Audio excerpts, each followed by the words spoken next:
पुष्पांजलि मेंसवेयर का एक और प्रतिष्ठान दूल्हा हाउस कंप्लीट और परफेक्ट वेडिंग कलेक्शन की हो गई है ग्रैंड ओपनिंग। शादी ब्याह की खरीदी के लिए चले आइए अब हमारे नए प्रतिष्ठान में, जहां आपको मिलेगा कोट सूट, ब्लेजर, शेरवानी के साथ ब्लैकबेरी कंपनी के किफ़ायती जैकेट और सूट ब्लेजर, मान्यवर कंपनी के ब्रांडेड कुर्ता पाजामा, जैकेट, साफा मोजरी, दुपट्टा, पार्टी वियर, इंडो वेस्टर्न का एक से बढ़कर एक कलेक्शन।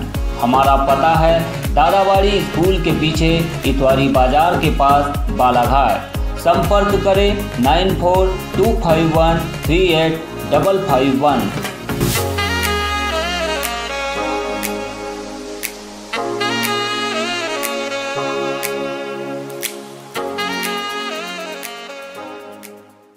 जिले भर में बदला मौसम का मिजाज। बैहर में तेज बारिश के साथ गिरे ओले, बालाघाट में चली तेज रफ्तार से शीतल हवाएं। राजा भोज जयंती पर पवार युवा मंच ने निकाली वाहन रैली। नगर भ्रमण करते हुए प्रतिमा स्थल पर समाजजनों ने किया माल्यार्पण। कथित एनकाउंटर में मारे गए झाम सिंह धुर्वे की मजिस्ट्रियल जांच रिपोर्ट से संतुष्ट नहीं आदिवासी समाज, हाईकोर्ट की शरण में जाने पर किया विचार।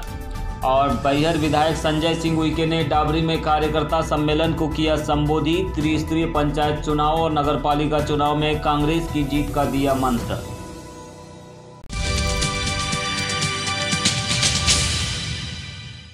जिले में बीते 2 दिनों से मौसम का मिजाज पल पल में बदल रहा है। इसी बीच मंगलवार को तेज आंधी तूफान के साथ वनांचल इलाकों में जमकर ओलावृष्टि हुई। बालाघाट में भी इस ओलावृष्टि के चलते शीतल हवाओं की बयार चली, जिससे यहां का मौसम खुशनुमा बन गया। मौसम में अचानक आई इस तब्दीली के बाद किसानों में चिंता देखने को मिल रही है। जानकारी के अनुसार बालाघाट जिला मुख्यालय से करीब 65 किलोमीटर दूर बैहर क्षेत्र के कई गांवों में बारिश की तेज फुहार के बीच ओलावृष्टि हुई, जिससे कई आदिवासी क्षेत्र में दर्जनों कच्चे मकान और टीन टप्पर पर पत्थर फेंकने जैसी आवाज़ें सुनकर लोग घरों से बाहर निकल गए। लोगों ने बताया कि ओलावृष्टि के चलते उनके कच्चे मकानों को नुकसान हुआ है, साथ ही खेत में लगी खरीफ की फसलों पर भी इसकी मार पड़ी है। जिला मुख्यालय समेत बाकी क्षेत्रों में भी मौसम का मिजाज बदलने से बारिश की संभावना बढ़ गई है। हालांकि अभी तक यहां ओलावृष्टि नहीं हुई है।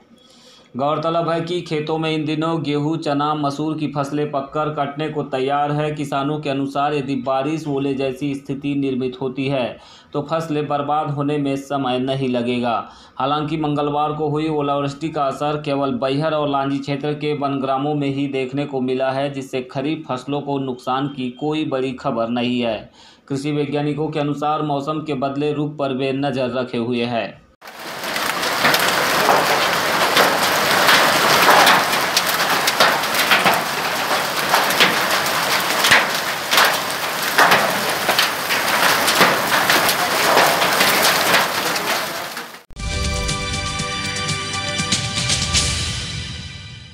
बसंत पंचमी पर पवार युवा मंच बालाघाट के द्वारा उत्साह के साथ राजा भोज की जयंती मनाई गई। इस मौके पर नगर में विशाल वाहन रैली निकाली गई, जो भटेरा चौकी से होते हुए गाजे बाजे और आतिशबाजी के साथ कालीपुतली चौक पहुंची, जहां मोती नगर की ओर से भी एक अन्य रैली अम्बेडकर चौक होते हुए मेन रोड पहुंची। इसके बाद दोनों ही रैलियां संयुक्त रूप से नगर भ्रमण करते हुए राजा भोज प्रतिमा स्थल मोती तालाब पहुंची, जहां पवार समाज के द्वारा राजा भोज की प्रतिमा पर माल्यार्पण करने के बाद मंचीय कार्यक्रम के माध्यम से राजा भोज के जीवन दर्शन पर विचार रखे गए।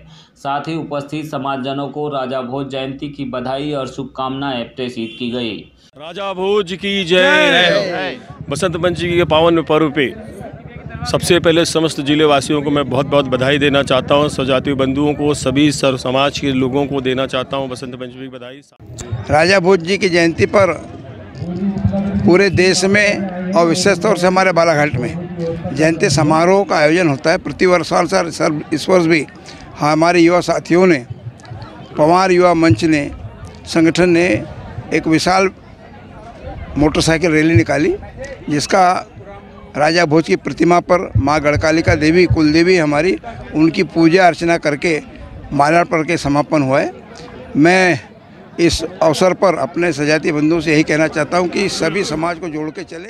पवार समाज बालाघाट के द्वारा आयोजित इस कार्यक्रम में मुख्य अतिथि के तौर पर बालाघाट विधायक गौरीशंकर बिसेन, परसवाड़ा के पूर्व विधायक मधु भगत, कांग्रेस नेत्री पुष्पा बिसेन, गौरव पारधी, मौसम हरिनखेड़े सहित भाजपा और कांग्रेस से जुड़े पवार समाज के कई लोग सम्मिलित रहे।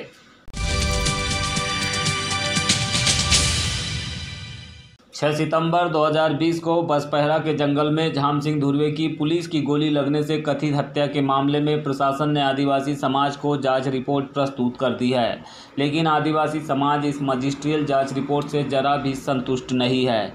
इसी को लेकर आज उनके द्वारा स्थानीय रानी दुर्गावती भवन में सभी 10 तहसीलों के प्रमुख पदाधिकारियों की बैठक बुलाई गई, जिसमें उनके द्वारा जाँच रिपोर्ट के सभी पहलुओं का अध्ययन किया गया। साथ ही इस रिपोर्ट को एकतरफा पुलिस विभाग के पक्ष में होना बताया।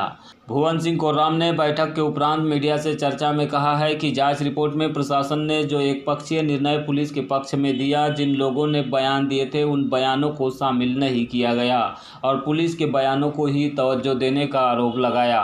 उन्होंने यह भी कहा है कि अब उनके पास एकमात्र भरोसा देश की न्यायपालिका पर है, जिसमें वे पिटीशन लगाकर अब झाम सिंह मामले की इस जांच रिपोर्ट को चुनौती पेश करेंगे।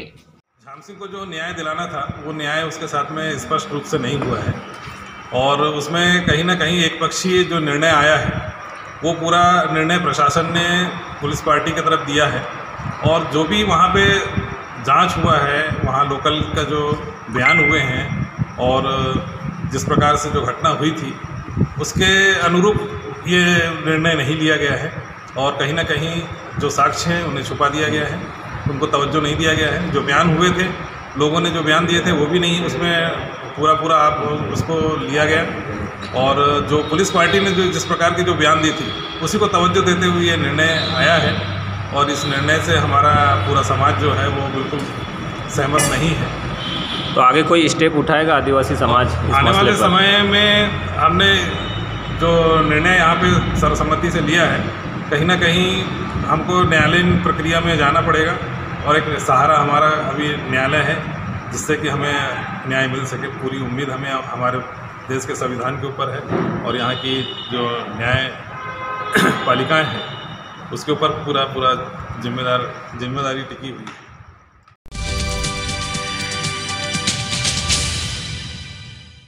बैहर क्षेत्र के विधायक संजय सिंह उइके ने मंगलवार को ग्राम पंचायत डाबरी में कार्यकर्ता सम्मेलन को संबोधित किया। इस दौरान उन्होंने कार्यकर्ताओं से कहा कि बूथ स्तर पर कांग्रेस पार्टी को मजबूत करने के लिए यह सम्मेलन आयोजित किया गया है। साथ ही आगामी समय में होने वाले नगरपालिका चुनाव और त्रिस्तरीय पंचायत चुनाव में हर संभव जीत हो, इसे लेकर भी आज का सम्मेलन हो रहा है। उन्होंने कहा कि केंद्र और राज्य की भाजपा सरकार के राज में गरीब आदिवासियों को न्याय नहीं मिल पा रहा है, उनके साथ रोजाना अन्याय अत्याचार हो रहा है। हम इसका निरंतर विरोध करते आ रहे हैं। उन्होंने कहा कि विधानसभा क्षेत्र बैहर में हमें कांग्रेस को पहले से कई गुना अधिक मजबूत करना है, जिससे कि आगामी समय में इसका लाभ आदिवासी क्षेत्र के विकास के तौर पर देखने में मिल सके। उन्होंने अपने कार्यकाल के दौरान अब तक किए गए प्रमुख विकास कार्यों को भी गिनाया। साथ ही उपस्थित जनता से उनकी स्थानीय समस्याओं पर चर्चा कर उसके निराकरण का भी आश्वासन दिया। इस मौके पर उनके साथ कांग्रेस के अन्य पदाधिकारी भी मौजूद रहे। कहना है, हम जितने भी आदिवासी विधायक कांग्रेस पक्ष के हैं, हम सब लोगों का ये कहना आया है कि हमारा जो शिक्षा का स्तर है, हम आदिवासी भाइयों का जो शिक्षा का 12वीं पढ़ने के बाद हमारे आदिवासी भाई 63% लोग छोड़ देते हैं, केवल 37% ऐसे हैं जो कॉलेज में पढ़ने जाते हैं। और उसमें भी बता दूं, सबसे ज्यादा अगर कोई बच्चा पढ़ता है तो हमारा काय में पढ़ता है, BA में जाता है। डॉक्टर के लिए मुश्किल से 2%, इंजीनियरिंग के लिए मुश्किल से 2%। ऐसे जो अच्छी शिक्षा है उनमें हमारा परसेंटेज बहुत कम है। तो हम सब लोगों का ये सुझाव है कि स्कूल बंद करने के बजाय स्कूलों में सुविधा बढ़ानी चाहिए। स्कूलों में सुविधा बढ़ाने से मतलब हमारा सबसे ज्यादा फोकस ये है कि शिक्षक हो, और शिक्षक में ऐसे शिक्षक हो जो ट्रेड टीचर हो, अच्छे शिक्षक हो जो हमारे बच्चों को अच्छी तरह से शिक्षित कर सके, अच्छी तरह से पढ़ा सके। एक समस्या इस क्षेत्र में आई है कि भाषा की आई है कि बहुत सारे बच्चे जो हैं वो